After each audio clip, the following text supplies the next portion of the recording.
క్రీస్తు యేసునందు మిక్కిలి ప్రియమైనటువంటి సహోదరి సహోదరులారా, జీవస్వరం అనుదిన దివ్యవాక్య సందేశంలోనికి స్వాగతం. ఈరోజు తల్లి శ్రీ సభ మనకిస్తున్నటువంటి సువిశేష భాగం మత్తయి సువార్త 11వ అధ్యాయము వచనములు 7 నుంచి 15 వరకు. ఈ యొక్క సువిశేష భాగంలో గొప్పవారి గురించి తెలియపరుస్తుంది.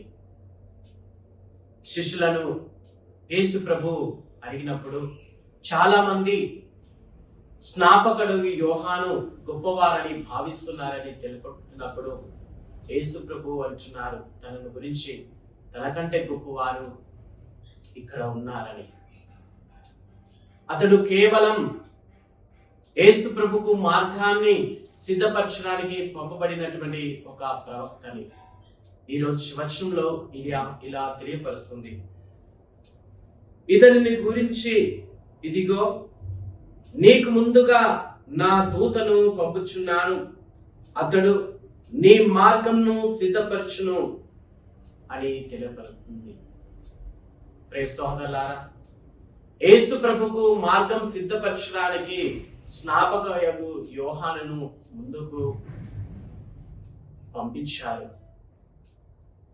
స్నాపకయగు యోహాను ఇలా సెలవిస్తున్నారు, నా తర్వాత వచ్చేవారు నాకంటే గొప్పవారు, అతని పాదరక్షలను విప్పడానికి నేను యోగ్యుడను కానని.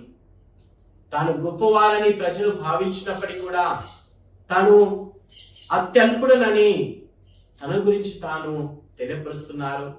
నాకంటే ముందు వచ్చేవాళ్ళు నాకంటే గొప్పవారని యేసు ప్రభు గురించి తాను తెలియపరుస్తున్నారు.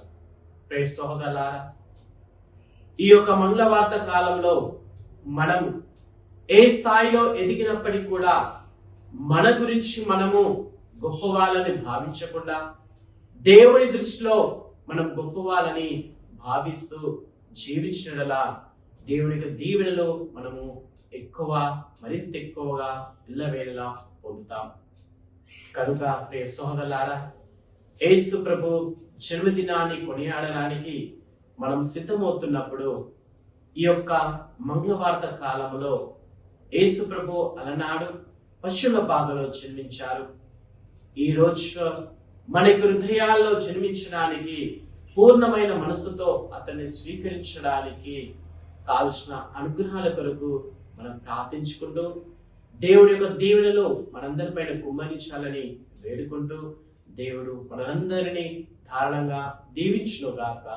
పిత పుత్ర పవిత్రాత్మ నామమున ఆమేన్.